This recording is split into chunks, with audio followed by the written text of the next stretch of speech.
How much of what you think you know about the Old West is actually true? And I don't mean the big stuff. I'm not talking about whether or not Billy the Kid was real or even what really went down at the OK Corral. I'm talking about all the little stuff, the stories so ingrained in the myth that we just automatically assume they're true. Like the fact they used to hang horse thieves.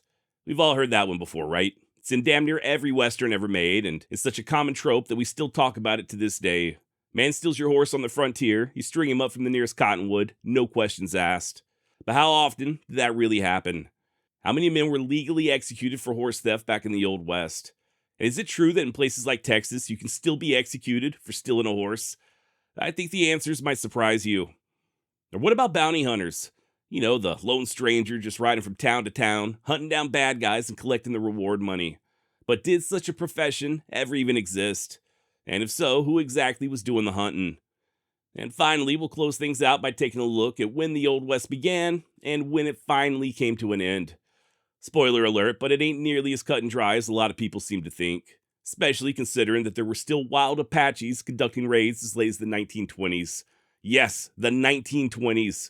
My name's Josh, and this is the Wild West Extravaganza. Yeehaw! How many people were legally hanged for stealing horses back in the Old West? Was it dozens, hundreds, maybe even thousands? What if I were to tell you that the actual number is just one? That's right, just one person in the entire history of the Old West was legally hanged for stealing horses. An old boy over in California by the name of Theodore Velasquez. And even then, the horse theft was charged as grand larceny. Now, don't get me wrong, there were a lot of people who got strung up for stealing horses, but it was almost exclusively done by lynch mobs as opposed to a jury of their peers or a court-appointed executioner. And yes, this also includes my own home state of Texas. If you look at the penal codes in Texas from the 1850s, horse theft only carried a sentence of 2 to 7 years in the penitentiary. They bumped it up in 1879 to a maximum sentence of 15 years, but it was never punishable by death. Now, the reason I'm specifically bringing up Texas is because there's a lot of people under the impression that you can still hang someone in the state of Texas if you catch them stealing your horse. I've heard this my entire life, and it is absolutely false. Don't do it, okay? You're just going to get yourself in a whole lot of trouble. But as far as all the other Western states and territories, same thing applies. At no point was there a law in the books in the Old West that made stealing horses a capital offense. Other than that grand larceny statute over in California, but like I said, that only resulted in just one execution. Now, if you go back far enough to colonial America, that's an entirely different matter. See, back in those days, the colonies were operating under something known as English common law, a rather brutal form of justice that historians refer to as the Bloody Code. Between the years 1688 all the way up to about 1820, the number of capital crimes shot up from just 50 to over 200. And when I say crimes, I'm not necessarily talking about violence. Truth be told, the majority of these crimes that resulted in the death penalty were over stolen property. Grand larceny, for example, there's that word again. Grand larceny was a hanging offense. So was forgery and arson and pickpocketing, counterfeiting. Hell, even falsely impersonating someone with the intent to defraud could get your neck stretched. And so could stealing horses. That too was considered worthy of execution under the Bloody Code. However, that said, the last person who was actually hanged for stealing horses over in Great Britain was a guy named John Hughes, and that was way back in 1825. Skip ahead to 1832, and the law was just outright abolished. We'll get to why it was abolished here in just a moment, but either way, it was this system, this Bloody Code, that was inherited by the American colonies. So yes, technically speaking, if you go back far enough, there were laws in North America making horse theft a capital offense. But believe it or not, it really wasn't used all that often. There was actually more people executed for piracy and witchcraft than for stealing horses. By the way, just in case you're curious, my source on these various executions is something known as the Espy file, which is basically considered the gold standard when it comes to legal executions in the United States between the years 1608 and 2002. All total, Mr. Espy and his colleagues were able to identify over 15,000 legal executions via primary sources. And out of all those executions over the course of 4 centuries, only 51 of them were for stealing horses. And out of those 51 cases for stealing horses, only one of them occurred out west. That Velasquez guy I mentioned earlier from California. So while there were laws at one point that made horse theft punishable by death, by the time we get to the Western cattle drives and the mining camps and famous outlaws like Billy the Kid or Butch Cassidy, those laws had already been off the books for decades, if not longer. Now, just to circle back to Great Britain real quick, I promise this will all make sense in just a few minutes. But you remember what I said earlier about grand larceny being a capital offense under English common law? Well, the way they defined grand larceny was the theft of goods worth more than 12 pence, which adjusted for inflation is about $20 in modern US greenbacks. That's not a perfect conversion, as there are other factors involved, but either way you want to shake it, it was a very small sum of money. Just to put things in perspective, if we were still under the bloody code, you could be legally executed for stealing a case of beer or even a bag of dog food. Sounds pretty extreme, right? Well, those English juries thought so as well, to the point that they just flat out refused to convict, which I do think makes sense. I mean, just imagine for a moment that you're a regular working stiff back in 18th century London, sitting on a jury, and the prosecutor brings in some poor kid who got caught stealing a wheel of cheese from a bakery, or I don't know, a silver spoon from a wealthy household. Let's say the spoon is estimated to be worth about 2 shillings, so twice the threshold for grand larceny. The judge then informs you that if you find the kid guilty, he's going to hang from the neck until he's dead. So what do? Well, what most English jurors did was they just straight up lied under oath. They'd huddle up, deliberate for a bit, and then come back and announce that it was their considered opinion that the spoon or the wheel of cheese or whatever was only actually worth 11 pence, just under the threshold. The kid would still be punished, either with a lashing or a one-way ticket to Australia, but he doesn't hang. This was so common back in England that historians have a name for it: pious perjury. That's when you lie under oath, in the eyes of both God and the king, because you believe telling the truth to be a worse sin than telling a lie. Now here's where things get interesting.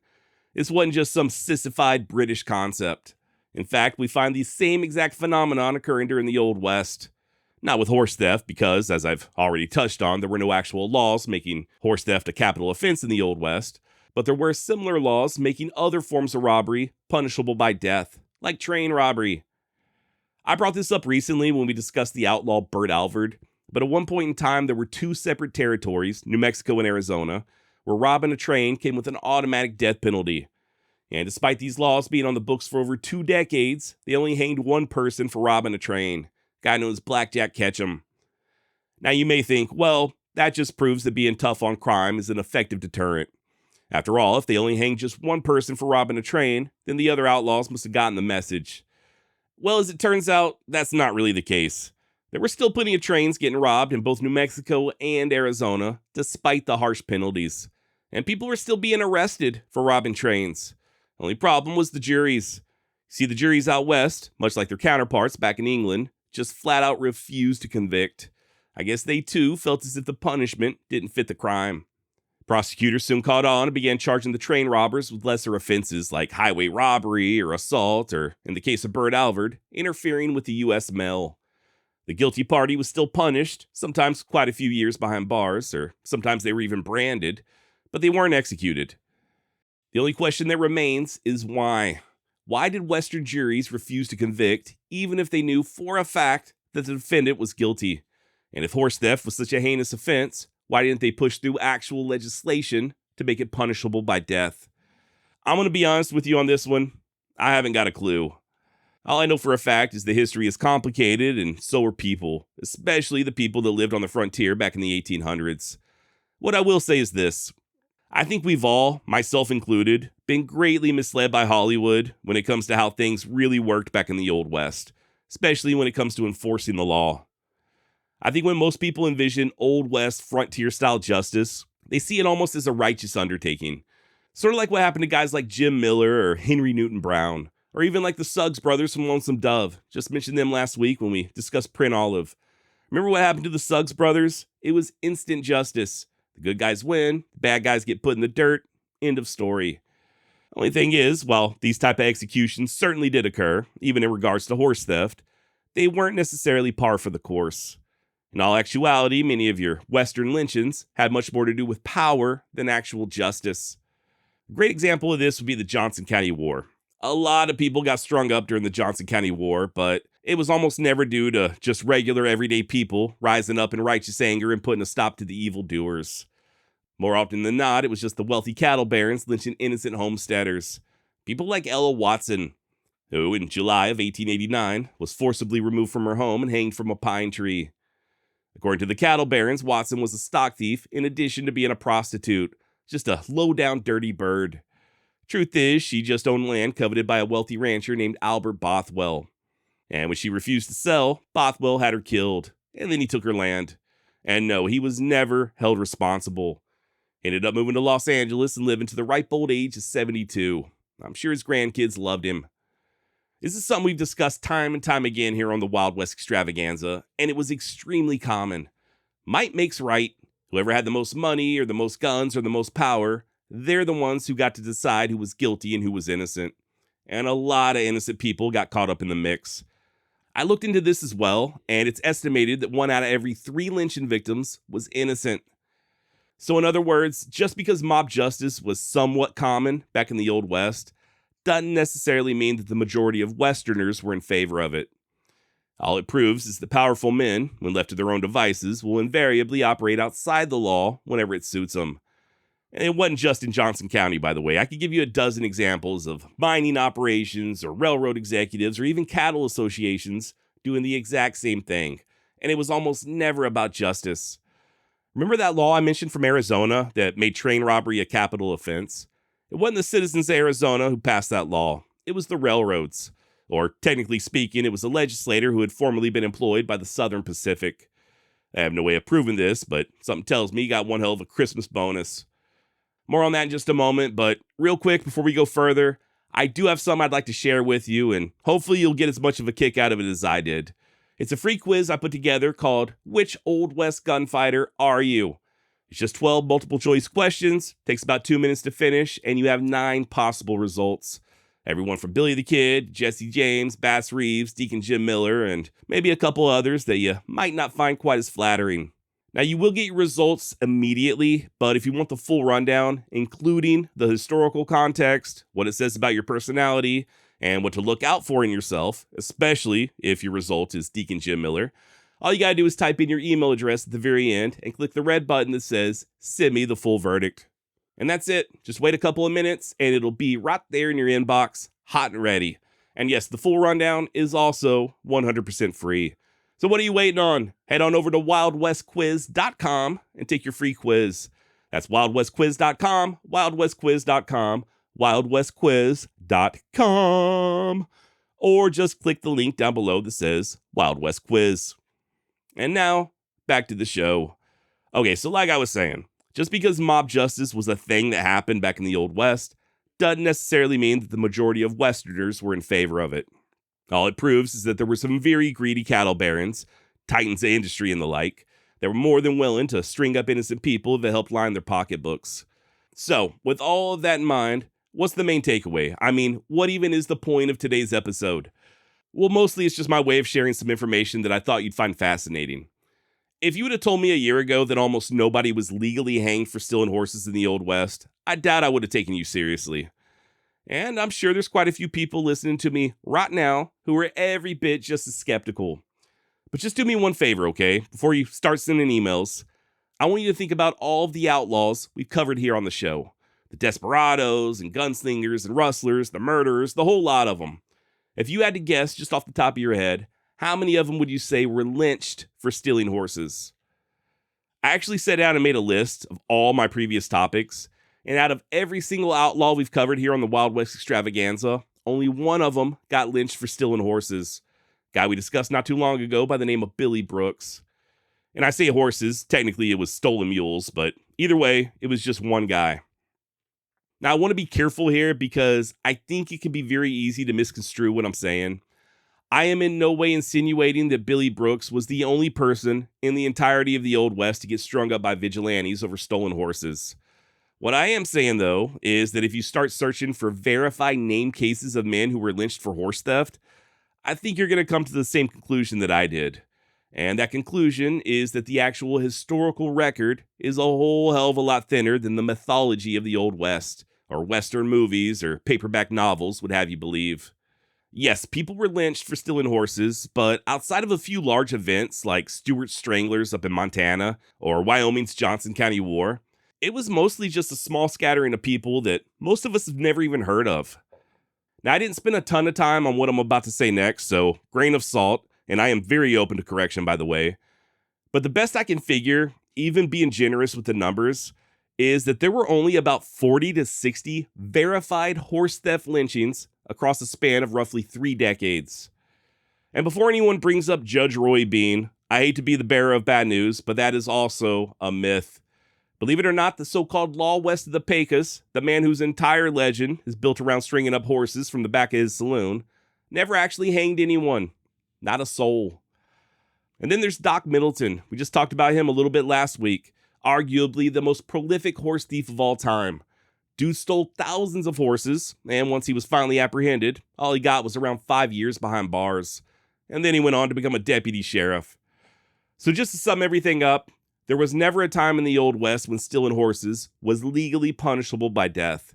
And when Western juries were confronted with similar laws, like the one making train robbery a capital offense, they overwhelmingly rejected it. Yes, there were vigilantes who took the law into their own hands, sometimes justifiably, but it was nowhere near as common as the movies make it out to be. There was also a whole hell of a lot of innocent people who got strung up by wealthy landowners. Turns out due process actually matters. Who'd have thunk it? All right, did bounty hunters really exist in the Old West, or are they just another invention of Hollywood? The answer, as usual, is complicated. First off, I do think it's important to point out just how fragile the law was back on the frontier. In a lot of cases, the only thing protecting law-abiding citizens from ne'er-do-wells was nothing more than a very loose patchwork of officials. A U.S. Marshal here, a part-time sheriff over there, maybe even a town constable or a handful of Indian police. And even then, many of the deputies weren't much better than their criminal counterparts. And hell, even if they were on the up and up, they were still way undercompensated. And when I say undercompensated, there were some towns that didn't even offer a salary for their marshals. Their only source of income's levying fines against criminals, or preying on the very same people they were supposed to be protecting. Which in hindsight is probably why so many spent more time gambling than they did fighting crime. As far as the courts were concerned, they too were hit or miss. Judges were oftentimes just as underqualified as the accused standing before them. Some barely even knew the law, while others were more preoccupied with consulting the bottle than hearing cases. Then there's the fact that your average jail was ramshackle at best, and that's even if the town had a jail. So, on the off chance that a criminal was actually apprehended, they'd either bust out within just a few days, or they'd simply smooth talk their way into an acquittal. And look, if you're a longtime listener to the Wild West Extravaganza, none of this is new, right?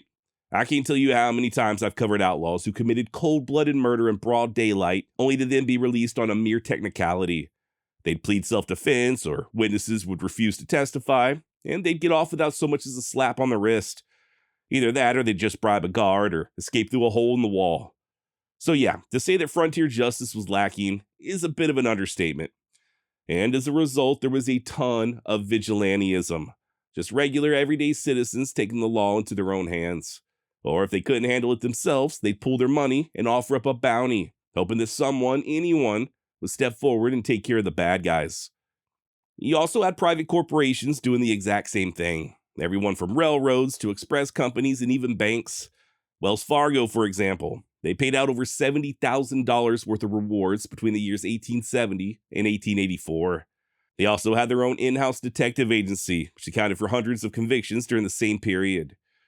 There were official bounties offered by federal and territorial authorities, but for the most part, it was the lack of proper law enforcement that led to the rise of the bounty system, with private individuals and/or companies attempting to fill the gap. And as chaotic as it sounds, the bounties would emerge as a fairly effective way of policing crime. Now, obviously, there's a lot more involved. Offering a reward in exchange for a wanted fugitive is not unique to the American frontier. Truth be told, it goes all the way back to ancient Rome. But we're not here to discuss the history of bounties, right? We're just looking at whether or not the classic bounty hunter, as depicted in movies, books, and even video games, truly existed in the Old West. Like I said earlier, the answer is complicated, but long story short, yeah, bounty hunters absolutely existed. Just probably not in the way that you're envisioning. The idea of a lone wolf bounty hunter, like you see in the movies, just some mysterious loner roaming from town to town and ripping wanted posters off the wall and then setting off to catch bad guys, dead or alive, that is almost entirely fictional.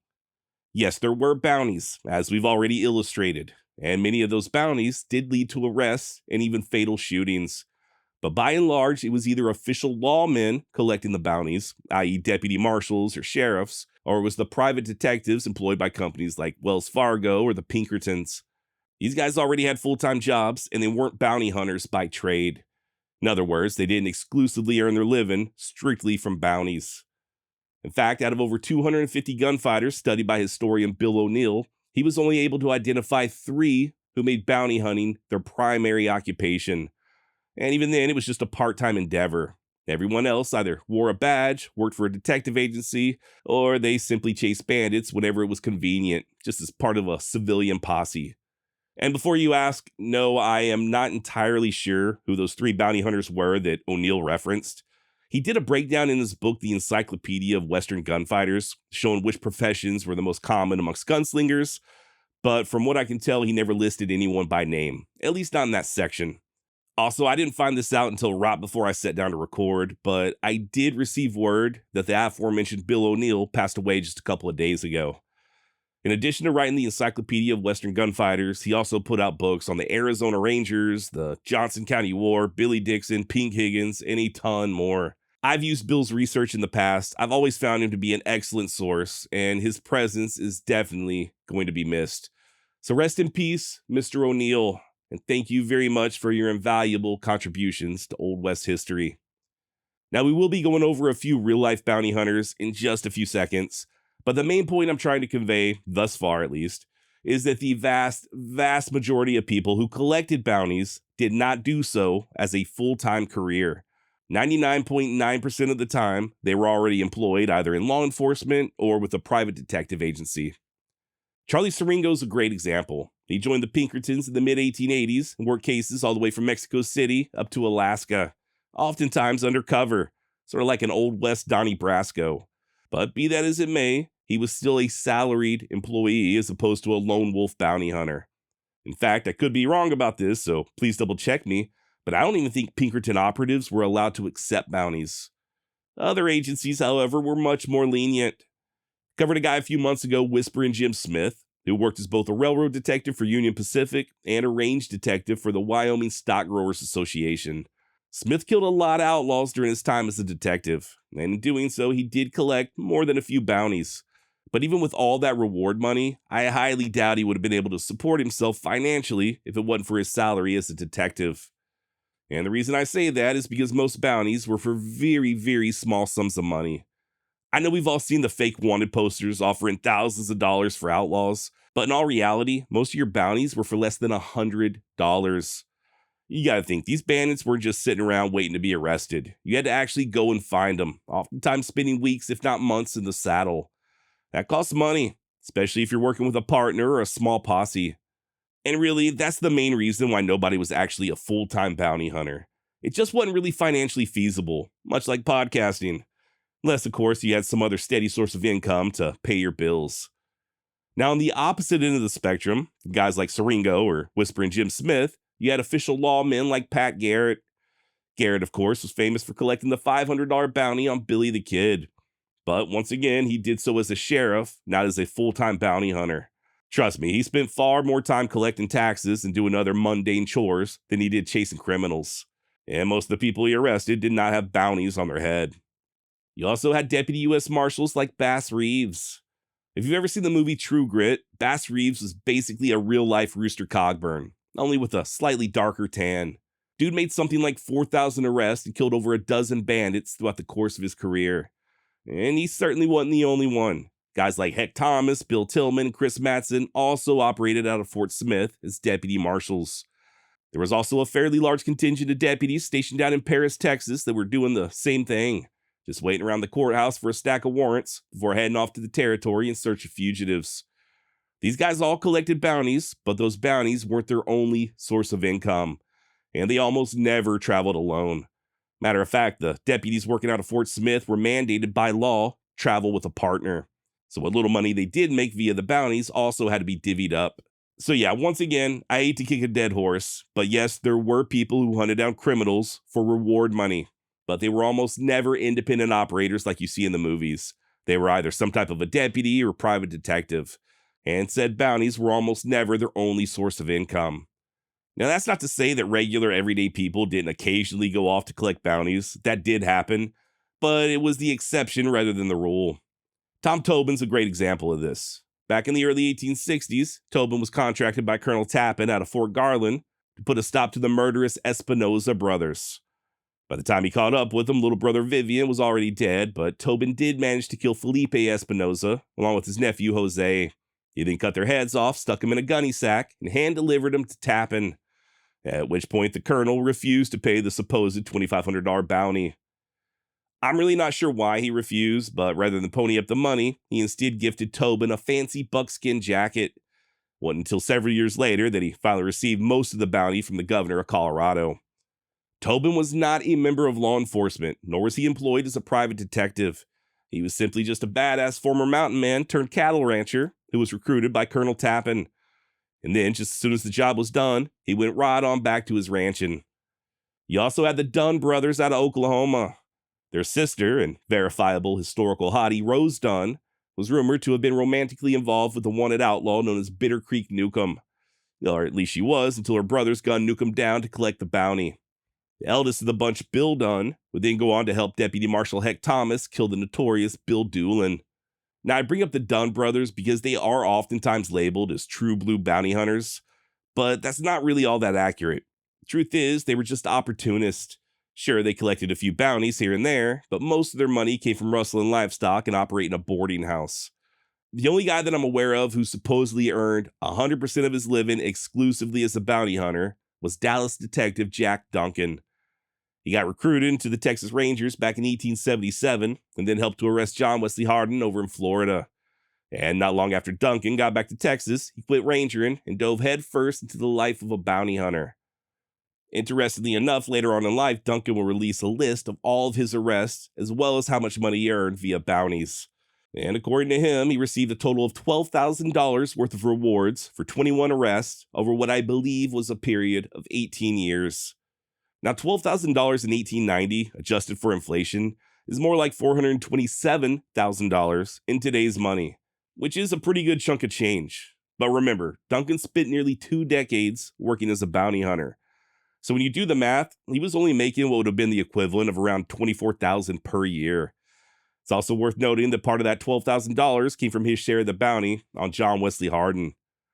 Full disclosure, but I don't know a ton about Jack Duncan. I am working on compiling additional information for future research as we speak, but I would be very surprised if these bounties were his only source of income for those 18 years. It could have been. I'm not saying it wasn't, but I don't know, man. I just don't see it being all that lucrative. Now, that said, many of the private detectives, just like Duncan, they actually had more flexibility as far as what they could or could not do than their badge-toting counterparts. You see, back in 1872, the Supreme Court ruled that whenever a person was released on bail, whoever happened to put up the bond had damn near unlimited power to recapture the defendant if they skipped bail. Unlike sheriffs or town marshals, they had the ability to cross state lines and even break into homes without a warrant. Per the ruling itself, quote, whenever they choose to do so, they may seize him and deliver him up in their discharge. And if that cannot be done at once, they may imprison him until it can be done. They may exercise their rights in person or by agent. They may pursue him into another state, may arrest him on the Sabbath, and if necessary, may break and enter his house for that purpose. End of quote. Now, what's even more interesting is that the term bounty hunter cannot be located anywhere in that ruling. And for good reason. Believe it or not, bounty hunters were never actually referred to as bounty hunters until the 1950s. Don't get me wrong, you can find references to bounty hunters going as far back as the 1860s, but more often than not, what they're describing were bonus chasers. Men who would enlist in the military in order to collect a sign-on bonus and then desert. I've been doing some research into the Reno brothers here lately, and they were really bad about this. They just go around enlisting for the bonuses and then immediately haul ass. A couple weeks later, they do the same thing in a different location under assumed identities. Contemporary newspapers would also use the term bounty hunter to describe people who were paid bonuses or bounties to kill animals. For instance, the Journal-Times out of Wisconsin, they reported the following in November of 1882. Ohio has a law which allows a bounty on all hawks killed, the natural result of which is that farmers are now grumbling because as the festive hawk disappears under the bounty hunters, the field mice increase. Another report out of Maine describes over 2,000 English sparrows killed by 72 quote-unquote bounty hunters over in Illinois. Now, you might say that they're just using the term sort of tongue-in-cheek, just as a way of comparing them to manhunters. But like I said a moment ago, manhunters were never described as bounty hunters until the 1950s. Or if they were, I certainly can't find a reference. If you can, please feel free to email me at josh@wildwestextra.com. So not only were there almost no full-time bounty hunters in the Old West, but those who were engaged in bounty hunting, either as a deputy or a detective, weren't even known as bounty hunters.